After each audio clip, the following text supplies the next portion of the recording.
Hello বন্ধুরা, কেমন আছেন সবাই? নিশ্চয়ই ভালো আছেন। আমি চলে আসলাম আমার চ্যানেল দীপাস কুকিংয়ে আরেকটা নতুন ভিডিও নিয়ে। দেখে হয়তো বুঝতে পারছেন, আজ আমি আপনাদের সাথে একটা মুড়িঘণ্ট রেসিপি শেয়ার করব। আপনারা যারা চ্যানেল থেকে রান্নাটা দেখবেন তাদের কাছে অনুরোধ থাকবে চ্যানেলটা সাবস্ক্রাইব করে দিয়ে সাথে থাকার বেল আইকনটা প্রেস করে দিবেন। যারা পেজ থেকে দেখবেন তাদের কাছে অনুরোধ থাকবে পেজটা ফলো করে দিবেন। ভালো লাগলে লাইক কমেন্ট শেয়ার করবেন ফ্রেন্ডস অ্যান্ড ফ্যামিলিদের সাথে। আর ভিডিওটা শেষ পর্যন্ত দেখার অনুরোধ রইল।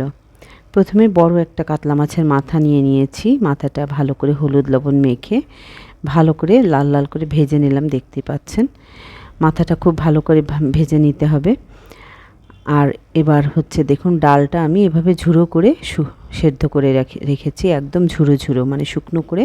ডালটা একদম গলে যাবে না, আবার সেদ্ধ হয়ে যাবে, সেইভাবে সেদ্ধ করে রেখেছি। এবার কড়াইতে একটু জিরা ফোড়ন দিয়ে দিলাম। জিরাটা একটু ভেজে নিয়ে এর ভিতরে দিয়ে দিলাম গোটা গরম মশলা, কয়েকটা এলাচ, কয়েকটা দারচিনির টুকরো, কয়েকটা কাঁচামরিচ আস্ত আস্ত, আর দিয়ে দিলাম তেজপাতা, একটু আদা বাটা, একটু জিরা বাটা, একটু দিব ধনিয়া গুঁড়া, আর একটু দেব শুকনো লঙ্কার গুঁড়া। শুকনো লঙ্কার গুঁড়াটা একটু কালারের জন্য দিতে হয়, আর কাঁচা ঝালের ফ্লেভারটার জন্য দিতে হয়। আর চাইলে এখানে শুকনো ঝালও ফোড়ন দিয়ে নিতে পারেন। পরিমাণ মতো হলুদ আর লবণ দিয়ে ডালটা দিয়ে সুন্দর করে এই মশলার সাথে ডালটা কষিয়ে নিতে হবে। ডালটা যদি খুব বেশি করে সেদ্ধ করে ফেলেন তাহলে কিন্তু কষানোটা আপনার ভালো হবে না। আর ডালটা না কষালে আপনি পারফেক্ট মুড়িঘণ্টের টেস্টটাও পাবেন না। এজন্য ডালটা একটু সাবধানতার সাথে সেদ্ধ করে নিতে হবে। আমার চ্যানেলে আরও একটা মুগ ডালের মাথা দিয়ে রান্নার রেসিপি আছে, সেটা কেউ চাইলে দেখে নিতে পারেন, আবার আজকেরটাও ফলো করতে পারেন, প্রায় একই প্রসেস। তারপর ভাবলাম আপনাদের সাথে আজকে নতুন করে শেয়ার করা যাক। দিয়ে দিলাম 1 চামচ পরিমাণ চিনি। এবার সব কিছু দিয়ে ডালটা খুব ভালো করে কষিয়ে নিতে হবে। আর যে মাথাগুলো ভেজে রেখেছি, ডালটা কষাতে কষাতে মাথাগুলো আমি ভেঙে টুকরো করে নিচ্ছি। মাথাগুলো অনেক বড়, এত বড় মাথা কেউ আস্ত খেতে পারে না। আবার ডালের সাথে মাথার টেস্টটা না মিশলে মুড়িঘণ্টর আসল টেস্টটাও পাওয়া যায় না। এজন্য মাথাগুলো আমি ছোট্ট একটা নোড়া দিয়ে টুকরো টুকরো করে থেতো করে নিলাম, নিয়ে একটু ছাড়িয়ে নিয়ে রেখে দিয়েছি। এবার ডালটা ভালো করে কষিয়ে পাশেই গরম জল করতে রেখে দিয়েছি। দিয়ে দিলাম পরিমাণ মতো গরম জল।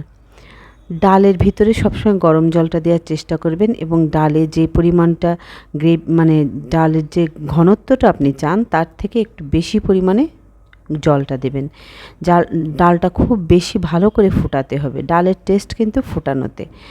ডালে একটু জল বেশি দিয়ে ফুটিয়ে আপনার পছন্দ মতো টেক্সচার যদি আনতে পারেন তবে ডালের আসল টেস্টটা পাবেন।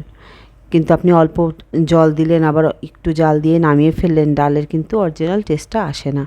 ওই ডালটা খেতে খুব বেশি ভালো লাগে না, পানসে হয়ে যায়। যাই হোক, ডালটা দেখছেন খুব ভালো করে আমি অনেকক্ষণ ফুটিয়ে নিয়েছি। দিয়ে দিলাম এবার মাথাগুলো, সমস্ত মাথাগুলো দিয়ে এবার ডালটা আরও টকবক করে ফুটতে ছেড়ে দিলাম।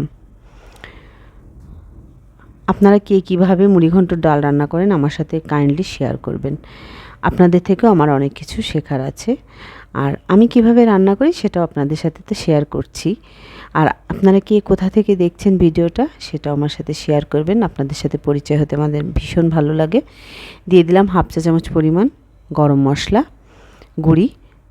এখানে একটা টিপস আছে ছোট্ট, গরম মশলার গুঁড়িটা যদি একটু ডালের হাতায় করে ডাল তুলে নিয়ে ছোট চামচ দিয়ে গুলে ডালের সাথে মেশানো হতো, তাহলে আমার মেশানোর জন্য যে বেশি নাড়াচাড়া দিতে হলো সেটা আর হতো না। আর বাটা গরম মশলা দিলে এই ঝামেলাটাও থাকে না। যাই হোক, ডালটা আবারও আমি সুন্দর করে ফুটে নিলাম। দেখুন বেশ ঘন হয়ে এসছে ডালটা এই পর্যায়ে আমি সার্ভ করে নেব। দেখুন ডালটার কালারটা ভীষণ সুন্দর এসছে। এভাবে আমি ডালটা সুন্দর করে সার্ভ করে নেব।